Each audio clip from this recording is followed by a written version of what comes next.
My name is Professor Gehrz. I'm the chair of the history department. I'll be moderating our discussion and maybe weighing in a couple of small things. I'm also a friend of the library, so let me start by welcoming you to the library, and specifically what we call Primetime at the BU Library. This celebrates learning beyond the classroom through the experiences and accomplishments of Bethel faculty, students, and staff. It's a collaborative project between friends of the library, departments like history and political science, Bethel's faculty development folks, and many other offices. Keep your eye on the library webpage for announcements about more presentations. If you miss one, Bob Kissler usually is there filming them, so you can find them in the digital library at the library website as well. On the Tuesday after spring break, Faculty Excellence Award winner Kristen Sandow of nursing will share about her interprofessional research team's work to understand the experience of patients living with a left ventricular assist device, better known as an LVAD. That's what I call it. Let's come back after break. Today we'll be talking about the revolution in Ukraine and sort of events that go with that. We're going to have a couple of speakers here to share some prepared remarks and then try to leave 15, 20, 25 minutes for a Q&A. I can't tell you how excited it is to see such a good turnout for this, especially the students who are compelled to be here, and thank you for allowing yourselves to be compelled to be here. But I do appreciate your coming. This is a hugely important event that develops daily. I think we had started to think about this about 2 weeks ago. Katie Fastenson walked into my office and said, we should do a panel on Ukraine. And I said, yes, of course I know what you're talking about. We should definitely talk about Ukraine. And then I researched on the web. Turns out lots of important things were happening there. And talked to our experts we have. So we're going to have G. William Carlson. GW is Professor Emeritus of History and Political Science. Taught at Bethel full-time from 1968 to 2012. Continues to teach a class every fall on Christian nonviolence. His expertise, hopefully, is in the history of Russia and the former Soviet Union, especially the role of religion and politics in places like Ukraine and Russia. So I'll have him up in a moment to give us some historical context. Chris Moore is Associate Professor of Political Science and heads our International Relations program. Some of you know, he also heads our Bethel's Model United Nations team, which represented Austria last November and is the Cameroon, I think, in November in Chicago. So see Chris if you're interested in that. He'll share his perspective as a scholar of international relations and American foreign policy. So I've asked them both to prepare some remarks and then take questions. Some immediate context for this. GW will walk you through a little bit of a timeline to explain where the event has happened. If you read sites like the New York Times and the Washington Post this morning, you'll have learned that Russia might be building up forces on its border with eastern Ukraine. Meanwhile, NATO is sending fighter planes and scheduling exercises for countries bordering the west of Ukraine. So that sets up interesting possibilities. Other announcements, the OECD, the Organization for Economic Cooperation and Development, which is largely European countries, announced earlier today or yesterday that it's postponing Russia's application for membership, which might signal some economic sanctions. And Angela Merkel, the Chancellor of Germany, spoke earlier today in the German Parliament, the Bundestag, signaling maybe a harder line than she had last week. So I'm sure Chris and GW can speak to that. So let me ask GW to come up and give us a little bit of historical context, a little bit of the timeline of what's been going on in Ukraine recently, and maybe some deeper context as well to understand some of the divisions there and the relationship between Ukraine and Russia. So please join me in welcoming GW Carlson.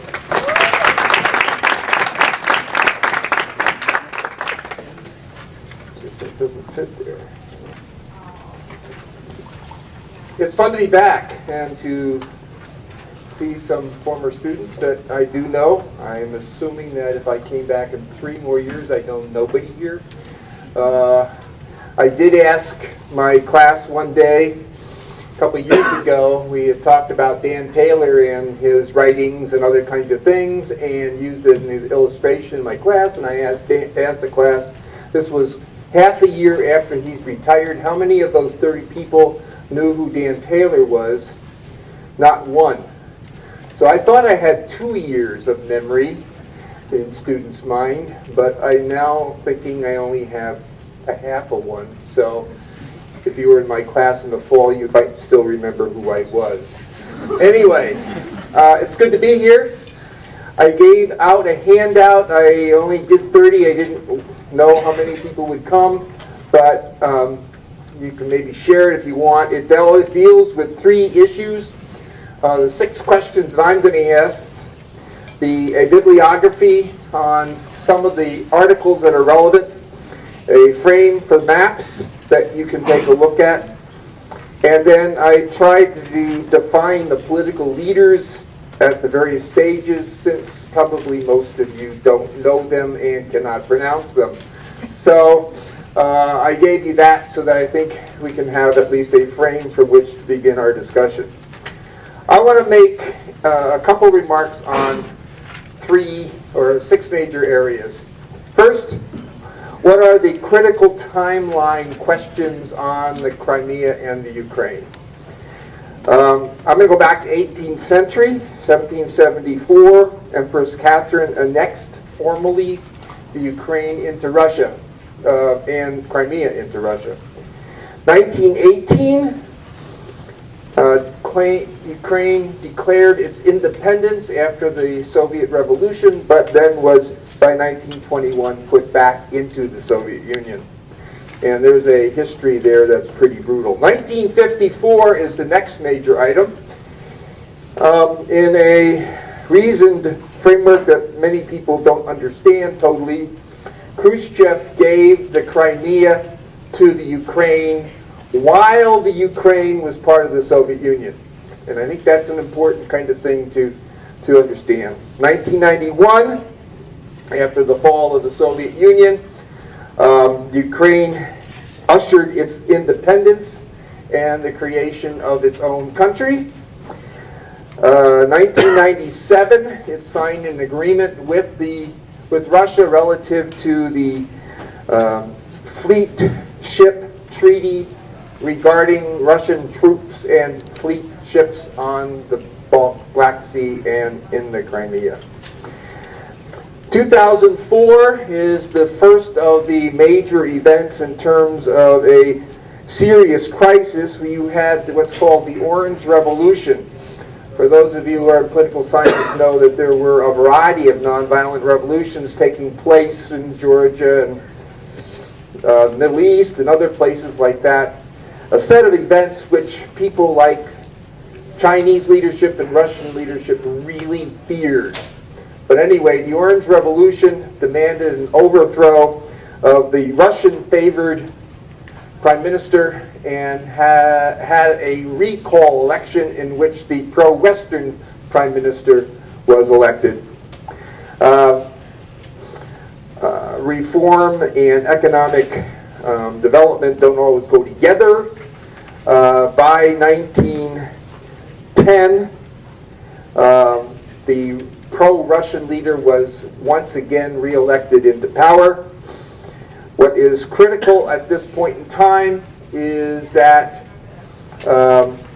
recently in 2013 he made an agreement to not go with the West but to go with a pro-Russia economic relationship agreement. That, along with a number of other things, triggered another group of revolutionary activities and street demonstrations. And eventually, in February 22nd, the pro-Russian prime minister disappears, and the parliament declares an interim government. And in March, one of the responses to that is the Russian movement of troops into Crimea. 2 points on this. The Crimea has always been part of either Russia and or the Soviet Union up till 1954. They have viewed it as their territory. They were really scared, or are really scared, if a pro-Western leader takes over in the Ukraine and wishes to rethink some of those issues in terms of Ukraine's relationship to NATO and the European Union. All right, that's number one. Number two, Ukraine is a divided, if you would, put up the two maps dealing with ethno divisions and political divisions. If you take a look at here, you will see the division of the Ukraine between the Russian-speaking people area, which is on the east, and the Ukrainian speaking people in the west. Ukraine around Kiev wants to lean westward. The Russian people want to be part of a Russian alliance, and that is more divisive than, let's say, the red-blue politics in the United States, because it's really pretty significant. And there's only about a 5% vote differential if you pose a national election, which you can see how the things get divided. Timoshenko in blue, and Yanukovych. It looks like the American elections between the South and the North, all right? But those are fairly critical and fairly important in the development of the framework. All right. The third question I want to pose is, where is the Crimea and why is it important? Crimea is down there. I used to use it as a area of time to talk about the Charge of the Light Brigade, Leo Tolstoy's first novel, and the rise of the nursing corps. Florence Nightingale. Florence Nightingale. But what you have here is an effort in March of 2004 to have the Russian army seize all the major locations in the Ukraine and to establish their power in that area. Second, they have a parliamentary activity in Crimea that has suggested that coming up on the 16th will be a referendum in which the people in the Crimea can make some decisions about who they want to be with. Well, this is sort of a rigged referendum. There are really only two options. The construct of remaining with Ukraine is not on the ballot. So there are two options. Join Russia, or restore the 1992, which would grant Crimea substantial greater autonomy. That's the election. You will see that there are more Russians in Ukraine. The people who are frightened of this are the Tartars and the Crimean Ukrainians. This, in some senses, is an illegal referendum, but that doesn't matter if you have the troops on the ground and you've silenced all media and you've eliminated any propaganda on the other side. You're going to have a rigged election. All right. Number 4, the fourth question I want to pose is, who is Putin and what are his interests? Most of you, or some of you, may have a history of understanding Putin coming to power in April of '99 in Russia, establishing 2 elections. He went out of office in an agreement with Medvedev in 2008, and he came back into office in 2012. And because they extended the term of office, he could be there for 16 years. I mean, he could be there a long time, right?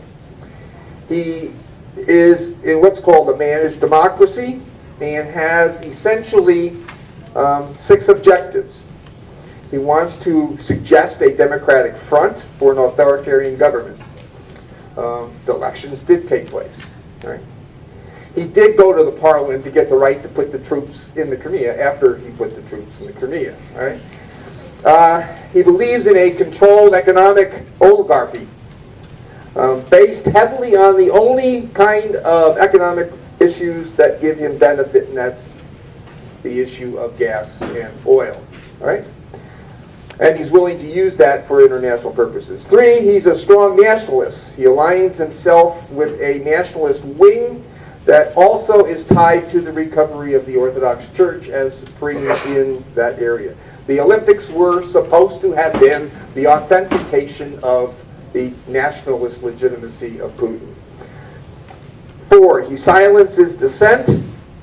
Probably the Pussy Riot group is your most recognized framework, but you can look at journalists as well. 5, he establishes a authoritarian political system, a centralized authority, because he believes that's the only way that he can redevelop a backward Russia But sixth and most important, he believes in the reestablishment of Russia's power in the international community.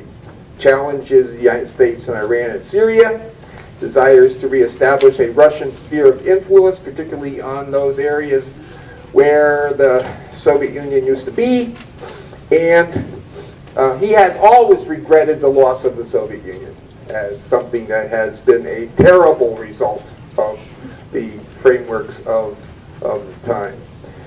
Finally, the fourth thing that I'll talk about now, and I'll turn it over to Chris, who will solve all these issues, that is Putin's interest in the Ukraine. Number one, Leon Aron, a conservative scholar, basically argues that his interest in it is maintaining the base at Crimea and reestablishing Russia's power.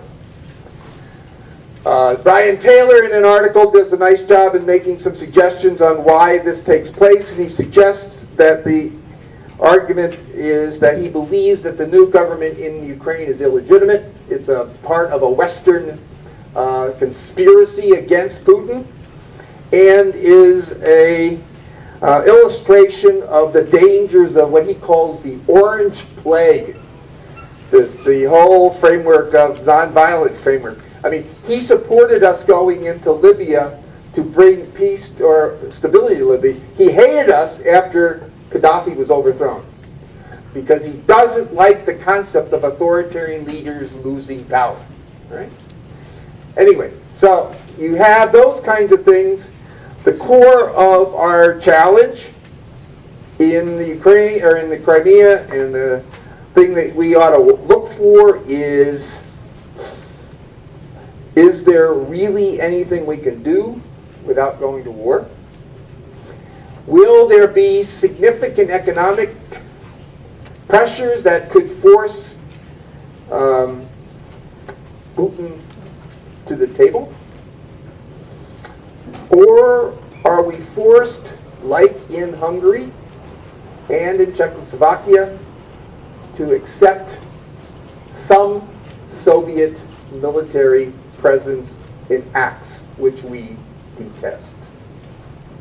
Solve it, Chris. Let's welcome Chris Moore to give us a sense of international relations.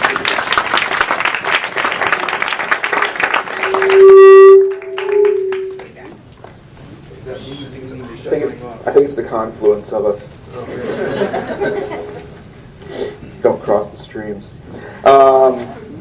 So I don't know if I can solve this, but I will tell us a little bit briefly about how political scientists suggest that we think about the issue in Ukraine, and that in of itself might suggest a couple potential solutions. I'd like to highlight a few things, and I'd like to start with what I think is most wrong, and then move towards what I think is potentially most correct. And so, if we're trying to understand what's happening in the Ukraine relative to Russia, what Russia's interests are, and what the United States can expect to potentially accomplish relative to its interests, the first explanation that's been tried out extensively is the clash of civilizations, which rose to prominence at the end of the Cold War. And Chris, if you wouldn't mind showing the slide first of language division within the Ukraine.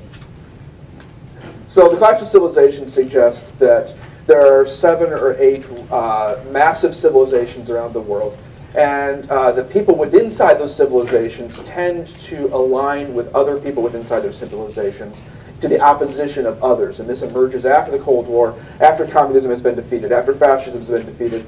And really, we no longer fight about democracy and capitalism, so what we do, we fight like it's 1499. And we're re-adjudicating some of the religious wars and the Crusades. And this map would suggest that potentially that's correct. We have highly Russian-speaking and Russian culturally oriented individuals in Crimea and eastern Ukraine, and we have, and we'll talk about religion, I think, in a bit, but co-religionists as well. And then on the western side of Ukraine, we have a Western-looking and Western-oriented Ukrainians. And so Ukraine just falls in an unfortunate position of being a country divided by culture. But I don't think this is correct at all. There's one of the problems with this clash of civilizations argument is it papers over so much of what's essentially popular public opinion on the ground. And one of the things we've seen from interviews with Ukrainians in the street is that they continually reassert that although there are Russian-oriented interested Ukrainians and there are Western-oriented and interested Ukrainians, they still view themselves as fundamentally Ukrainian. And they're not looking as this is not a shaping up as a fundamentally separatist movement.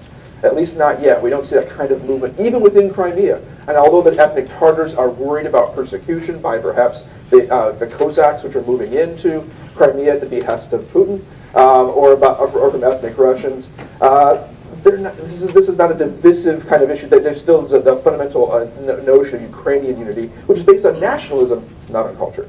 So let's throw that away. The second argument that we might consider is a realist argument, and the realist argument I'm going to pick on here is John Mearsheimer's argument, and he has the great title called "Back to the Future," which again he argues that in the wake of the end of the Cold War, other countries will not allow the United States to remain the dominant superpower for long. Eventually, they'll grow very, very tired of that, and they will start to balance against the United States. And so he predicts a return to a multipolar world, and this is the other dominant narrative we hear in the media. Perhaps what we're about to embark on is World War I. Again, some more. And I also don't think that this is correct yet. It is possible at some point in the future that Mearsheimer will be correct, and that other countries like Russia, perhaps like China, perhaps other major world powers, will balance against the United States. But we do not yet see that happening, and there's no evidence to suggest that this is in fact happening in Russia at this time. More on that in a second. Even Russia is playing its hand very, very carefully to attempt to execute a policy maneuver without incurring the counterbalancing of the United States. This is not a test of American diplomatic or even military superiority in Europe, and I do not think that, that Russia is looking to fight a war with the United States in any time in the near future. Nor do I think the United States is looking to fight a war with Russia. So, not yet for Back to the Future. But what is it then? Professor Carlson, I think correctly, looks a bit at domestic politics within Russia. And I think there is some advantage to this. And I think there is some explanatory power here. I would say it's a yes, but not just. And so there is an advantage here for Putin to look strong in Crimea. There is this sense of history, the sense of historical reacquisition that Crimea was always a part of Russia, always belonged to a part of Russia, and as an administrative trade with Ukraine during the Soviet era, essentially lost that territory. And now there's a sense to regain that. And we're still within the generational era of people who would have understood, within Russia, who would have understood Crimea to be a part of Russia. And so it would make sense that that would score Putin political points at home. It's more than just that, though. One of the things I want to suggest here, and this is a bit of political science jargon, which can be misleading, so I'm just prefacing it with that. We really want to think of Russia as a weak state. And what I mean by that is not that it doesn't have a capacious military, not that it doesn't have a large economy, not that it isn't a potentially a very powerful country in the world, but the institutions of the state itself are not particularly robust. And they're not particularly robust because Vladimir Putin has increasingly consolidated authoritarian government under his own power, what Professor Carlson referred to as managed democracy. So I would put democracy in perhaps quotation marks there. So it's essentially this authoritarian state, increasingly authoritarian state, which Putin has to manage, and he has to look for ways to keep that state together. One way to keep that state together is to bond people together under foreign military adventures. And this leads me to what I think is the dominant explanation for why Russia is acting the way it is, which is this is a window of opportunity for Russia. It's a window of opportunity for the Russians, for Putin, for domestic political reasons, as well as for two other things I'll point out very quickly, military and economic reasons, to reach out to Crimea to do something he thinks is a relatively limited, relatively short-term strategy to capture a piece of territory that will score domestic political points at home and also yield economic and military benefits. This explanation centers on the fact that on this map, and I like this map, this comes from The Guardian in the United Kingdom, this shows the Ukraine in purple in the center of the map. The blue countries are either European Union countries or NATO countries or both. The pink countries are either Russia or within the Russian sphere of influence. Belarus and Armenia fit within that category. And then Ukraine is sort of in the middle. Ukraine has been described by this window of opportunity notion as a buffer zone. But it's a buffer zone that, unfortunately, itself is highly strategic. So, Chris, if we could bump ahead to the gas line now. Thank you. So one of the things we see here is that natural gas flows extensively from Russia to the European Union. Russia exports 40% of its natural gas to the European Union. 40% of it 40% of it flows through the Ukraine. That's 31% of Europe's natural gas. It's been a pretty cold winter.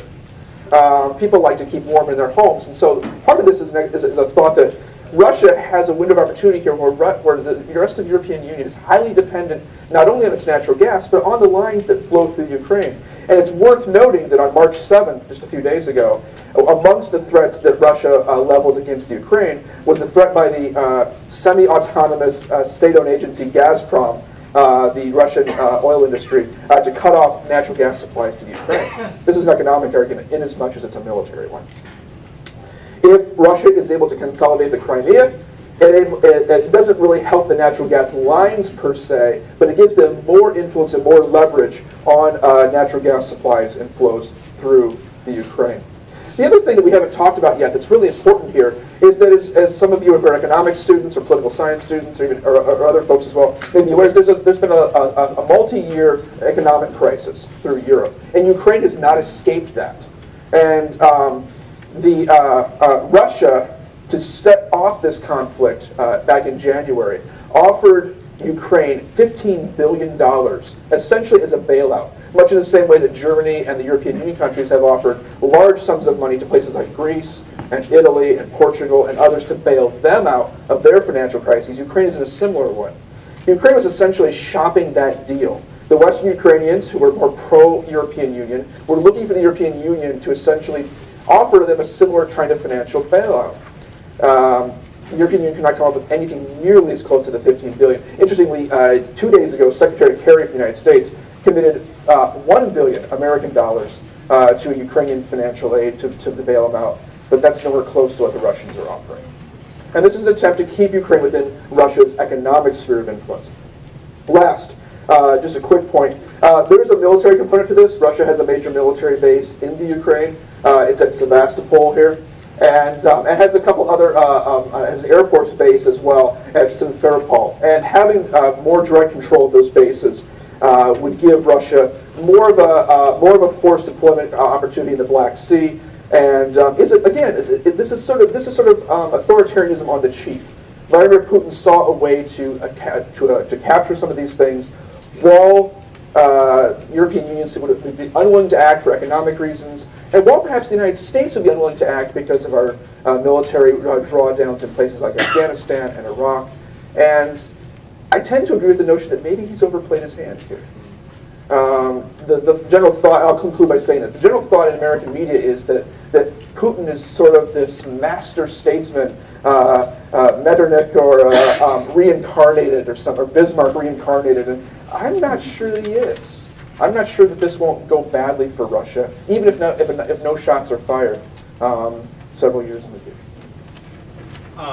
Let me start Q&A. I want to save time for the audience too, but I did have a couple of questions. And one, we should think about American responses. So I believe tomorrow, Secretary Kerry is meeting with Russian Foreign Minister Lavrov. Writing this morning in The Atlantic, Norm Ornstein, who's a conservative scholar at the American Enterprise Institute, framed the American dilemma. And so I wonder if you agree with the analysis or what you see as possible actions, how is American policy constructed here. So Ornstein wrote, the harder we, meaning America, push, the more Russia will respond in a hard and negative way in every other area of our interest, at least in the short run. And mostly he's talking about Syria. He's harkening back to last fall. When it comes to Russia and Syria, the short run is absolutely crucial. Nonetheless, it is clear that Putin believes in power and power only. If there is no tough response to his takeover of Crimea, it will signal to him that there is an open field for further aggressive moves, starting with, but not likely ending with, eastern Ukraine. So what can the United States, should the United States be contemplating? I'm happy to respond to that. Would you like us both to respond to that? I thought we'd start with you. Okay. You're the international. It sounds like Ornstein has been reading his George Kennan, doesn't it? Yes. This is exactly the same line of logic that was laid out by George Kennan at the beginning of the Cold War to describe how the United States should deal with Stalin. And the idea was we couldn't be too soft because then they would see this as weakness and it would be aggressive and revisionist. And we couldn't be too harsh because that would incite a war with the otherwise prickly Russian culture. And to an extent, I agree, but I don't think that Vladimir Putin is looking to press weakness in a place like Syria. In a sense, the Syrian path has already been laid by the fact the United States has ultimately committed not to launch airstrikes and not to launch bombing runs against Bashar al-Assad. And the window of opportunity, there comes that term again, for the United States to militarily intervene in Syria in a way that dramatically helps the rebels in the civil war there is probably elapsed. We probably missed that window. So I'm not sure that Putin has another place to press the United States. Where he does have places to press is the European Union. And that's Ornstein's second point, actually, is that American action, this is a multipolar world. The United States cannot act simply as this hegemonic force. It needs, for example, Germany. So let me read to you from Angela Merkel's speech this morning in the Bundestag. So this would be the toughening line, but there's a wrinkle within it. Ladies and gentlemen, if Russia continues on its course of the past weeks, it will not only be a catastrophe for Ukraine, we also, as neighbors of Russia, would see it as a threat. It would not only change the European Union's relationship with Russia, but also cause massive damage to Russia economically and politically. At the same time, in the same speech, and I don't have a quote here, but to sum up, she consciously rejected an analogy with what NATO did to Serbia in 1999, where you had the 70-plus days of bombing to stop action in Kosovo. So is this, what do you think she's signaling? How can Germany influence American policy here? It sounds, if you want to jump on this too. Go ahead. It sounds like, with just a quick reaction to that speech, is that she, like Ornstein, is looking for this Goldilocks kind of scenario, not too hot, not too cold, something that's just right. And the dominant option that probably emerges out of this comes from the playbook of what happened in 2008. 2008, again, during Olympics seem to cause these things. Yes, they do. They do. It produces aggression and violence. But during the Beijing Olympics, Russia moved military forces into Georgia, to two breakaway provinces in Georgia and South Ossetia, to ostensibly protect ethnic Russians and ethnic Russian interests. In the wake of that, Georgia itself received closer ties with the United States and with the European Union, including increased American arms sales. Already we've committed to putting, or we've suggested we be committed to putting more military forces, including anti-ballistic missile forces, back into Poland. And perhaps this is how the United States would respond to this playbook as well. Perhaps Crimea stays with Russia, but in response, Ukraine gets some shiny new American aircraft. Well, the people who have basically been concerned about this process, believe that Merkel is the negotiator, because she's the only one that has significant ties to Putin in a positive kind of way. But number two, Germany more than any other state is dependent on Russian gas. So she's sort of had to play the soft line in many of the oral discussions. So the fact that she's moved to a more hard line, I think, is her effort to make sure to communicate to Putin, maybe Crimea, but you ain't going no further. I think that may be her message to Putin, and because I'm not sure she wants to go, or anybody wants to go to war over Crimea. The other point that I'm just going to make very quickly, when the Soviet Union fell, all of the Eastern European states, which you can see there, became independent. What happened when communism was rebuffed is that nationalism re-engaged itself in almost all those former Soviet states. And Yugoslavia split, Czechoslovakia split, largely on national ethnic identity guidelines. I don't know if that's going to happen in Ukraine, but I just want to make that point. This isn't the first post-Soviet state to have to wrestle with the question of nationalism. GW, while you're up, can you speak a little bit to the role of religion, if any, in this conflict? We've seen the linguistic faults, political faults within Ukraine. Is there an Orthodox, non-Orthodox, whether that's Baptist, Catholic? A Muslim activist was influential early on. Jewish activists have been important. Yeah. Two issues. The reformist movement in the Ukraine, the more pro-Western folks, are extremely pluralistic as it relates to religion. So if you look at the interim cabinet, it will include people from diverse religious traditions, including the interim president, who is a Baptist lay leader in Kiev, and a very strong activist in the European Baptist movement. But he's always been part of the reform movement, and he was then put into power.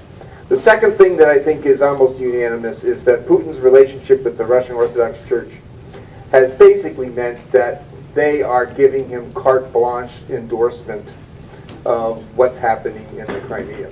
And so I always have feared that what would emerge in the Orthodox Church in Russia is not a pluralistic Orthodox leadership, but a more nationalist Orthodox leadership.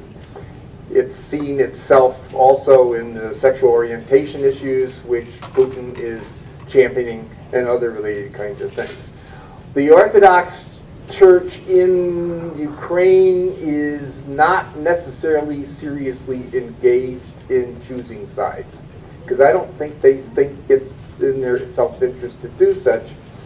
Other than, for example, during the Kiev protests, Orthodox priests were in the streets assisting people who were hurt. So, one final set, I'd recommend reading Timothy Snyder's three-part series, the New York Review of Books, talking about, and the author of Bloodline. It's a great study of violence in this part of the world. It's on the list. Okay. In his third part, he notes an analogy that's been made by at least two people, a Russian historian named Andrei Zubov, and also a leading rabbi, Yakov Like, suggesting the analogy here is not to Stalin, but to an earlier dictator. They compare this to Hitler's Anschluss with Austria, and possibly to the Sudeten crisis in 1938. First of all, anti-Semitism, is that actually a factor here in what's going on? Second, is that an appropriate analogy at this point? I think it can be a factor here. There is a Ukrainian wing of the protest movement that has a dark far-right kind of framework to it and can't be ignored by the political elite. It is clear that Putin has not gone down in history as being a champion of religious liberty inside Russia. So there is some fears on that issue, and he quoted the rabbi as basically telling Putin that you are not right when you say you are a pluralist religiously. So I really don't know. I think basically what happens is minor religious groups like the Baptists, like Jews, like the Tartars, have to be very careful in any system in which Putin is in leadership, because he will crush them largely because they're dissenting, not necessarily because they're religious. We've got like 6 minutes left. We should open up to questions from our group here. So then we'll want to kick this off. Katie. Right, speaking of the European Union, I was wondering if either of you could comment on some of the former Soviet bloc countries who may be feeling a bit nervous and frightened by the recent turn of events, and whether that places any pressure on sort of the European Union leadership, and how that might affect. I had a friend of mine at church 2 weeks ago who are going to be missionaries to Moldava. And you need to know that right along here are two small territories that are made up of significant Russian folks who have been pulled away in some extensions from Moldava under Russian influences. So that's, he did an analysis of Ukraine, which was really kind of interesting, but the core point, which goes to yours, is they're down outright scared and want to now believe that their association with the European Union and NATO will mean something in terms of their capacity to retain their independent identity. Is that a fair? Yeah, I would agree with that. My Moldova is the biggest concern because the script is already pre-written for how this can play out exactly the same way. Moldova is pursuing EU membership. They're within the EU sphere. There's a significant ethnic Russian component there. Russia still views them as part of their sphere of influence. So, so that could be the. We can see this played out again in Moldova if this program this playbook works for Putin. We've seen the hardest line rhetoric from Poland and from Slovakia and a few of the other countries that have integrated more with the European Union. And that has to do with some domestic politics, I think, on the Polish side to that point. One other point is one of the things that the Soviet Union did to enhance their stability in the Soviet Union states, which include Estonia, Latvia, Lithuania, is to move large numbers of Russians into those areas. Now they're there. And what happens in states like Latvia and Lithuania is, how do you wrestle with the question that you have a substantial Russian population there that was placed there because of the interests of the Soviet Union in order to have a power elite base in those frameworks? They're still there. But those states want a non-Russian influenced political system. So. As you may have seen, the Prime Minister of Lithuania said, Yes. Praise God, we are in NATO. Okay, maybe time for at least one more question. If Ukraine did split like the Sudan, what are your predictions of which side would be loyal to Russia, and how would that potentially go? Quickly, if Ukraine splits in any way that I think is feasible in the short term, it would be with this the referendum that Professor Carlson talked about, with if the Crimean people, as they're likely to do, vote to rejoin Russia. If the international community allows that to happen, then Crimea would become part of Russia again, and I would predict the rest of Ukraine would remain intact. Yeah. You need one of the interesting realities is if Russia annexes Crimea, the pro-Russian vote in Ukraine substantially lessens for any national Ukrainian election, which is really, I think, an interesting reality. They would lose at about 5 to 7% of their pro-Russian vote by not allowing Crimea to be part of the Ukrainian political structure. Which shores up Timoshenko Yes. or Klitschko or whoever's going to run as a pro-European Union. Yep, that's it. Yep. Absolutely. Maybe one more question if there's a short one. What are some of the more humanitarian implications of this crisis? Well, I think if there are at least 4. One is Ukraine is in serious economic crisis. They owe somewhere between 1.5 billion or million, or to $2 million. I think it's billion actually, to the Soviet Union for past gas responsibilities. Okay, so that is a significant thing. 2008 economic crisis seriously hit Ukraine. So significant economic investment in Ukraine to stabilize the economic structures is really significant. Number 2, I think the other issue is we need to have some kind of humanitarian aid going available to those areas. Number 3, I think what we need to do is to enhance the Ukrainian economic structures, but take away from Russia the benefits of its elite economic structures. And I think that's one that's going to happen. Now, the Russian elite and the American elite are bonded together. There is significant American economic reasons to not have Russia in crisis. But there's significant Russian economic reasons. And if we take away those Russian benefits, you know, we went into Iraq believing we were going to win that war quickly, come out of it as heroes. Soviet Union went into Afghanistan to go into that area, triumphant, and come back as a hero creating a socialist state. I think Chris is right.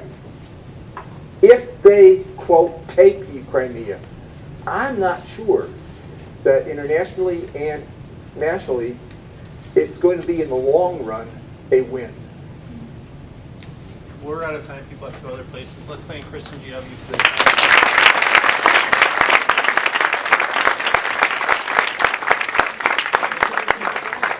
Hopefully you can take classes with one of both of us.